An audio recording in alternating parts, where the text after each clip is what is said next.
Hey. Ken White, host of the Southside Unicorn Show. Just rat-a-tat-tat with those videos, right? Hey, about this stimulus stuff. This is real, ladies and gentlemen. The Democrat Party needs to be reduced in power until such time as we can either reconfigure it to become a part of our binary political system, or we find an alternate system to replace them, because they are just, it's too radicalized, guys. I mean, when you can honestly look people in the face and tell them, the Democrat Party at this point is not a part of America. They should have themselves pulled Biden out and found, okay, Kamala Harris, put her up front and give her a running mate. But the man known as Joe Biden is done.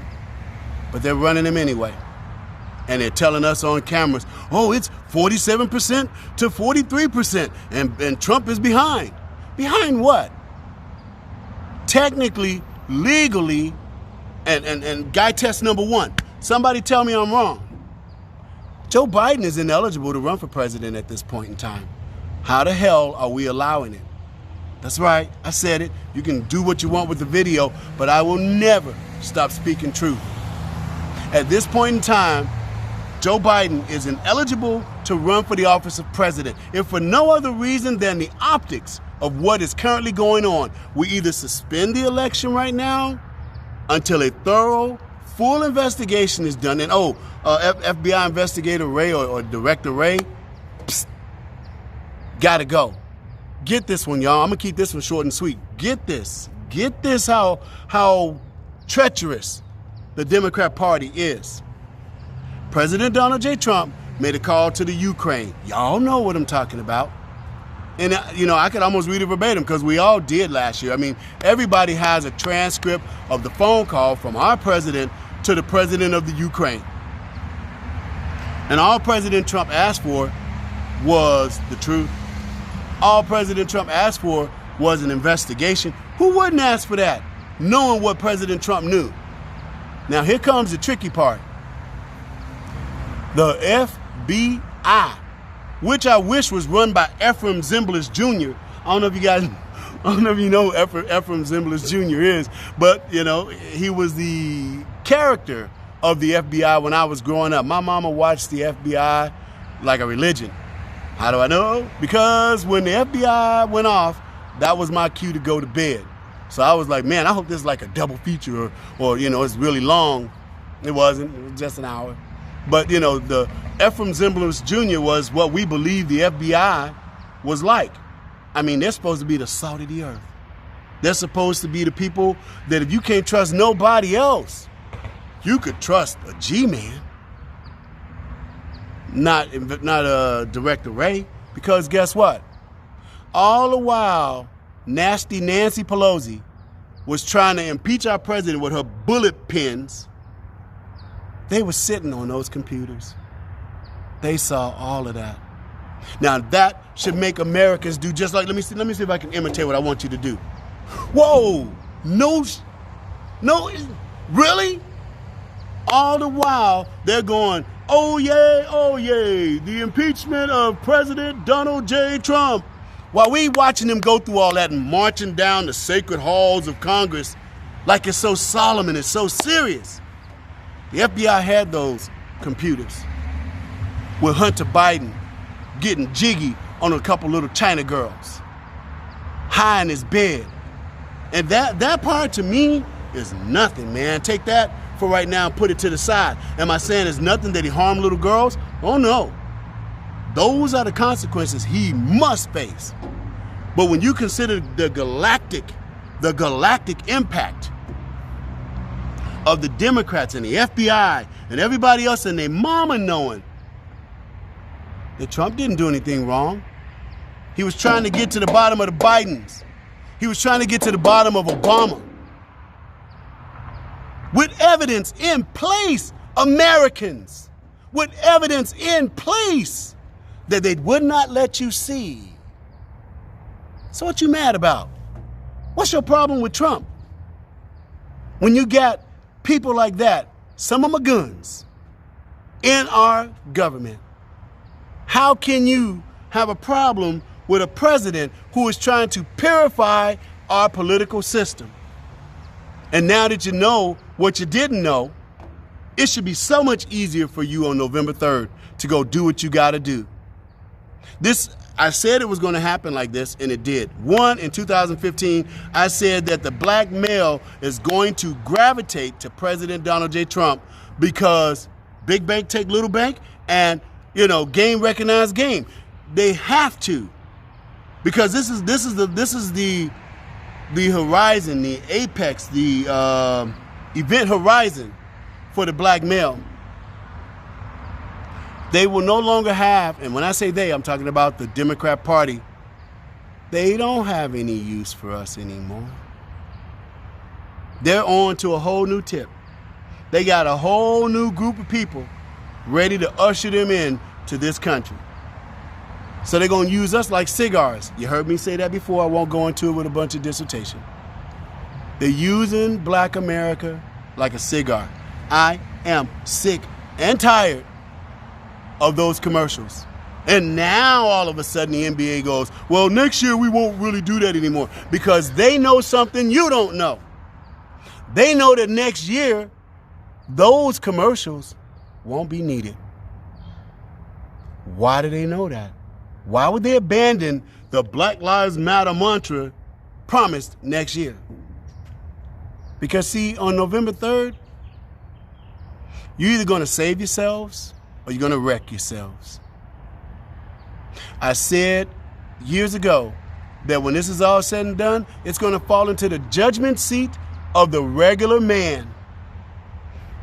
The government right now ain't ish. I wouldn't trust a Democrat to lead me out of a burning building. But what does remain is your sovereign right under God as an American to still determine your fate. That's today. 12 days from today, that might not be true anymore. Man, I didn't hustle my whole life to end up like this.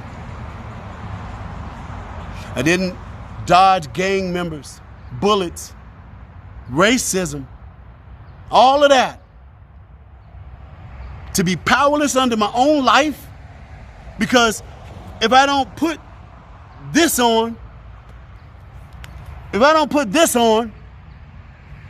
I can't go into a store. If I don't put this on, some fool gonna step to me and tell me to put it on. What am I supposed to do with that? I was in the post office in my community today, and I watched a post office worker treat us no different than an SS officer would treat Jews going into the damn shower. We're customers, damn it. We're Americans. You don't talk to people the way she talked to us. But they're getting used to it, and they're looking for people. The chicken shits. They looking for them to give them some power. Because the more they can give them power, the more power they get. And here we sit, just watching it go down, with a computer that shows that President Donald J. Trump was right all along. I don't know about you. I'm voting for President Donald J. Trump. That I'm doing. And I'm going to hold on to my freedoms down to the last minute, down to the last drop. I owe that to my grandfather. I owe that to my bloodline. Sometimes I sit back and I can feel him inside of me. I can feel him toiling in a field with no hope of no hope. Just working, dreaming of being free. I can feel that inside of me sometimes. I am him, and I am free, and I live in the freest country in the world. And I will die before I let you take that from me. I hope and pray there's enough of us that feel the same way. Let it not come to that. Go in there and vote properly. But I want you to get this.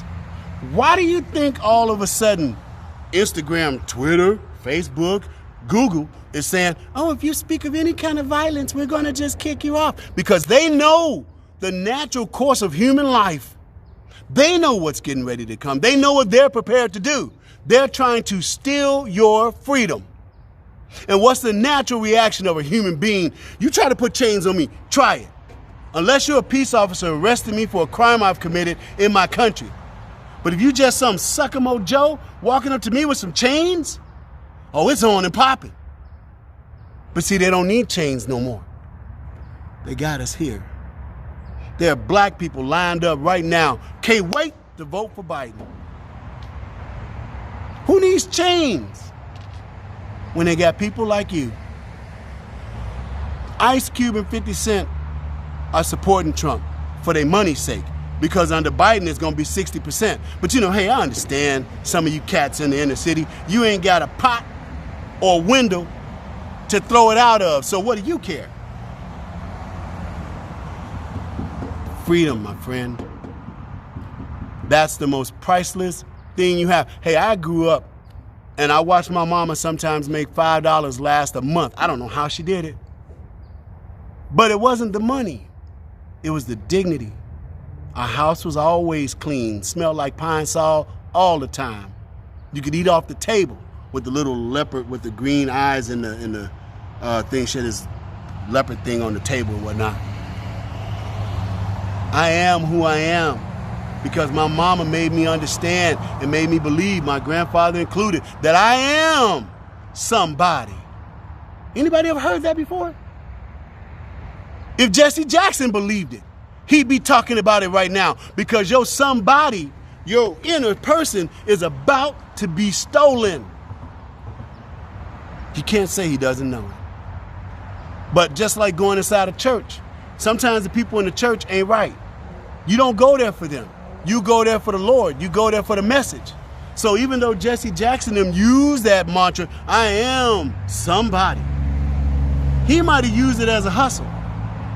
I'm telling you tonight, as a child of the South Side of Chicago, born on the exact same day as the Civil Rights Act was signed, you are somebody.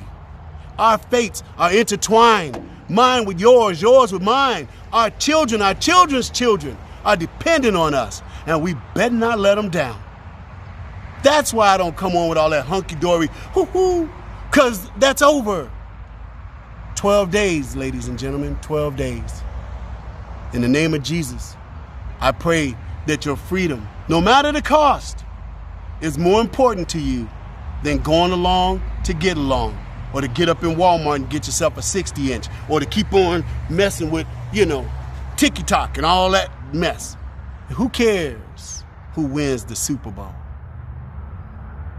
Come on, America, let's do this right.